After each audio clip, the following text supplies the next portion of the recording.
Senator Hirono. Thank you. I think when you read the Washington Post recent article, it really gives the impression that the whole system of ratings and disability payments and all that fraught with peril and fraud. So as Mr. Gallucci said, a system as large as that there will be fraud. So what I'd like to ask the Inspector General Mason is, a system like this, a program like this is going to have fraud. My concern would be that do we have the capacity within the VA to investigate fraud? And I'm not sure who prosecutes the fraud, whether the VA has lawyers that does that or whether that has to go to the Attorney General's office. But really, I would like to know what kind of capacity is in the VA to investigate fraud, meaning that has the entity that would, I guess it would be your office, Ms. Mason, that would investigate fraud. Have you Yes. seen reductions in the number of people in your office? So Senator Hirono, let me answer that question. So it is our office that is charged with that duty to investigate and work with DOJ, primarily the Assistant U.S. Attorneys, and as well as local, law enforcement to go after the fraud, and we do that. To go after fraud, there does have to be a threshold, though, of intent. So there has to be corroborating evidence and facts. So our office does that. As far as the number of people we do have that currently in the shutdown. My investigators, that's who's working. Oh, excuse me, why don't we go well, I'd like to ask the question relating to pre-shutdown. So the last IG had over 1,000 staff.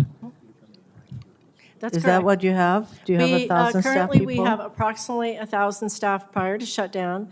OPM did authorize me to, through exemptions, to hire 35 additional staff across the OIG, which included 2 investigators, and we were proceeding to do that, but shutdown got in the way.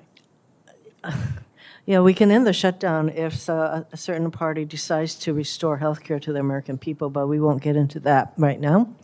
So you have the same number of people then that your predecessor had, and that you have authority to hire 35 more people. Do you consider that enough of a staff, enough capacity to deal with the millions and millions of veterans that you are dealing with? And I don't know how many hundreds of thousands of claims that you are being asked to review? Well, so let me clarify that real quick, Senator. So prior to, in the beginning of 25, we had 1,175-ish people. We lost about 100 people due to DRP and VERA and normal attrition. So we are at about 1,000 right now. My budget, as presumed, we think is going to be able to allow me to hire additional 70 people. OPM has given me credit for 35. Yeah, However, we don't go after the claims. We don't adjudicate the claims. We investigate fraud, and we do oversight of the department who does all those claims. But we have the people to do that. Okay, so there's another office within the VA that has oversight over the claimants, and you have all these people who have to determine ratings and That's the veterans of, extent of disability, et cetera, that leads to certain amounts being paid. So then let me ask you this then, do you think that you have enough capacity to investigate all of the fraud that you think is out there? We do. Okay. Primarily, majority of our work, Senator, is in education and healthcare and fiduciary fraud, as well as a significant some compensation. But as I testified earlier, so you would. I'm running out of time. So you would take issue with the Washington Post article that seems to indicate there's massive fraud going on in the VA system. There is no massive fraud going on. I take issue. Yes. I want to thank the other people who have testified from the VSOs because you are right there on the ground and you're dealing with the veterans. And I know from the veterans that I hear from that there are delays in getting their ratings, and there are any number of ways that the system can be improved. And we heard from from Ms.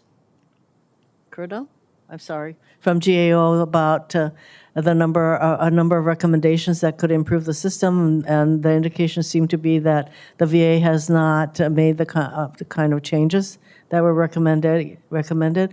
Would those of you who represent VAs, would you agree that these recommendations have not been complied with or met?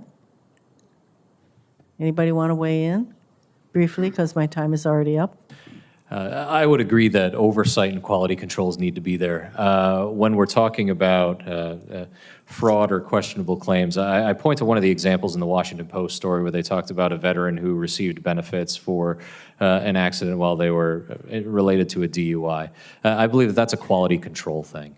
And there are things that are supposed to be considered willful misconduct that don't qualify for benefits.